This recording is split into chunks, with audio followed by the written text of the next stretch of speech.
اگر قرض شوہر پر ہو تو عورت پر زکوٰۃ فرض ہوگی یا نہیں؟ دیکھو جس کے اوپر قرض ہے، سب سے پہلے تو بعض لوگ سمجھتے ہیں تھوڑا سا بھی قرض ہو تو ہم پر زکوٰۃ نہیں ہے، تو جو قرض ہے نا اس کو مائنس کریں، اس کو نکالیں پہلے، اب دیکھیں کتنا مال ہے۔ اگر مال اتنا ہے کہ اس پر زکوٰۃ فرض ہے، یعنی 52.5 تولہ چاندی کی رقم بنتی ہے، اتنا مال ہے کہ 52.5 تولہ چاندی کی رقم کو وہ مال پہنچتا ہے اور سال بھی اس پر گزر گیا ہے، تو اب اس پر زکوٰۃ دے گا وہ، کیونکہ قرض اس کا اتنا نہیں ہے کہ پورا مال ہی اس کا قرض میں چلا جائے۔ تو جس پر بھی قرض ہے وہ پہلے اپنا قرض ہٹائے، قرض سائڈ میں کرے، قرض نکالے، اب دیکھے کہ مال کتنا ہے۔ اب اگر مال اتنا ہے کہ اس کی مالیت 52.5 تولہ چاندی کے برابر ہے تو اب اس پر زکوٰۃ فرض ہوگی سال گزرنے کی صورت میں۔ ہاں اگر قرض ہی اتنا ہے کہ قرض وہ ادا کرتا ہے تو کوئی مال ہی باقی نہیں رہتا تو اب اس پر زکوٰۃ نہیں ہے، اسی طرح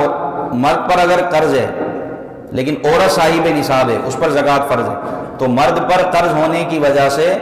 عورت پر زکوٰۃ ختم نہیں ہوگی، عورت اپنے مال کی زکوٰۃ دے۔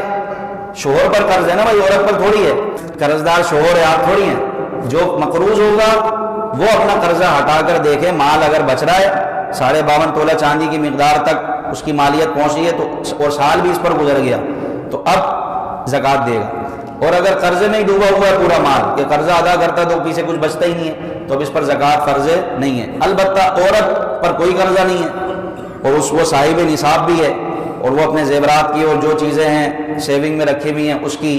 جو ہے نا زکوٰۃ اس کو نکالنی ہوگی۔ تو شوہر پر قرضہ ہے تو عورت صاحب نصاب ہے تو اس کے اوپر سے زکوٰۃ ختم نہیں ہوگی بلکہ وہ حسب معمول اپنی زکوٰۃ ادا کرے گی۔